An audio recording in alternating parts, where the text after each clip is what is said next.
Assalamualaikum warahmatullahi wabarakatuh.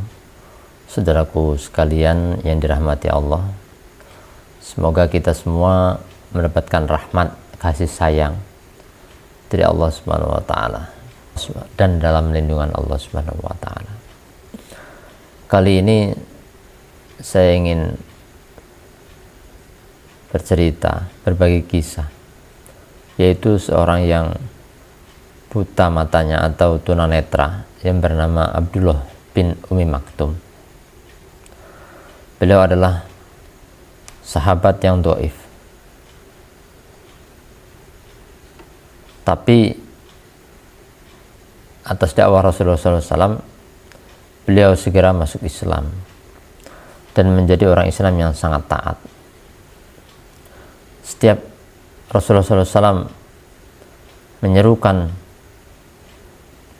sesuatu, setiap Rasulullah SAW memerintahkan sesuatu, beliau adalah orang yang selalu mentaatinya. Dan beliau adalah orang yang paling rajin, beliau adalah orang yang sangat rajin ke masjid atau tekun sekali untuk mendatangi sholat jamaah di masjid. Karena beliau merasa berat, maka beliau mengadukan halnya kepada Rasulullah SAW. Ya Rasulullah, kata beliau, ya Rasulullah, saya adalah orang yang buta dan saya memiliki pembantu yang kurang patuh kepada saya untuk mengantarkan ke masjid. Oleh karenanya, wahai Rasulullah SAW, izinkanlah saya untuk sholat di rumah. Pada awalnya beliau mengizinkan, tapi tidak seberapa lama beliau balik, maka Rasulullah SAW memanggilnya. Wahai Abdullah bin Ummi Maktum, apakah engkau mendengar suara azan? Maka jawab Abdullah bin Ummi Maktum, ya wahai Rasulullah, saya mendengarnya.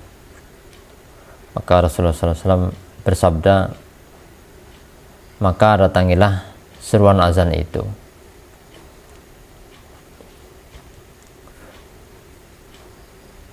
Nah, sahabat Abdullah bin Ummi Maktum, maka karena beliau memiliki keimanan yang tinggi, rumahnya jauh dari masjid, mau diantar atau tidak oleh pembantu atau orang yang mengantar, beliau tetap ke masjid. Ini luar biasa. Ada sebuah firman Allah Subhanahu wa taala yang membuat hatinya bersedih, yaitu Al-Quran surat Al-Isra ayat 72, yang artinya adalah, barang siapa yang buta di dunia ini, niscaya di akhirat nanti ia akan lebih buta pula dan lebih tersesat dari jalan yang benar. Mendengar firman Allah ini, Abdullah bin Ummi Maktum hatinya sangat sedih sekali. Beliau merasa sudah buta di dunia, buta matanya artinya. Allah Subhanahu wa taala mengatakan akan lebih buta di akhirat nanti. Maka beliau mengadukan kesedihannya kepada Rasulullah Shallallahu Alaihi Wasallam. Seraya berkata, ya Rasulullah, ayat itu sungguh membuat hatiku sedih. Aku sudah rela dengan kebutaan di dunia ini, tetapi aku tidak sanggup dengan kebutaan di akhirat kelak. Itulah pengaduan beliau kepada Rasulullah SAW. Rupanya Allah Subhanahu wa taala telah menurunkan penjelasan ayat dari surat Al-Isra ayat 70.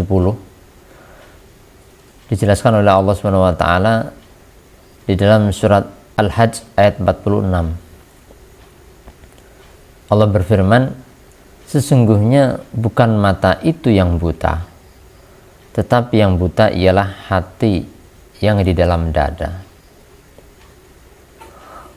Lantas Rasulullah SAW menyampaikan ayat ini kepada Abdullah bin Umi Maktum dan menjelaskannya sebagai penjelasan dari surat Al-Isra ayat 72.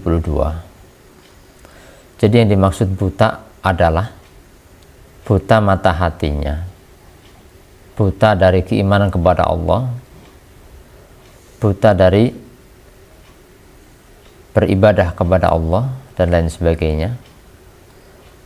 Maka Abdullah bin Umi Maktum lega mendengarkan penjelasan Rasulullah SAW. Kemudian Rasulullah SAW bersabda kepada beliau, kepada Abdullah bin Umi Maktum, "Ya Ummu Maktum, apakah kamu tidak ridho kalau kamu adalah orang yang pertama melihat zat Allah di akhirat kelak?" Luar biasa.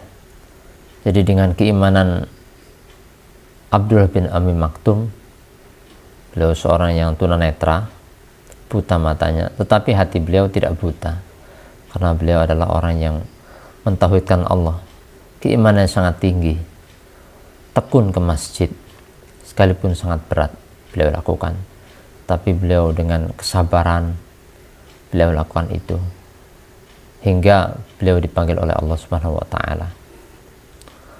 Semoga kita sekalian dapat meniru keimanan dari Abdullah bin Umi Maktum, beliau seorang yang buta. Nah, kita yang sehat begini, maka marilah kita senantiasa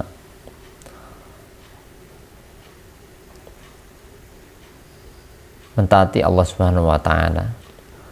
Dan ini merupakan nasihat untuk saya pribadi. Semoga Allah Subhanahu wa Ta'ala menguatkan hati saya pribadi dan juga para penonton sekalian. Semoga kita semua selalu dibimbing oleh Allah Subhanahu wa Ta'ala, diberi keimanan yang kuat, senantiasa taat kepada Allah Subhanahu wa Ta'ala. Sekian dari kami, kurang dan lebihnya mohon maaf. Billahi taufiq wal hidayah. Assalamualaikum warahmatullahi wabarakatuh.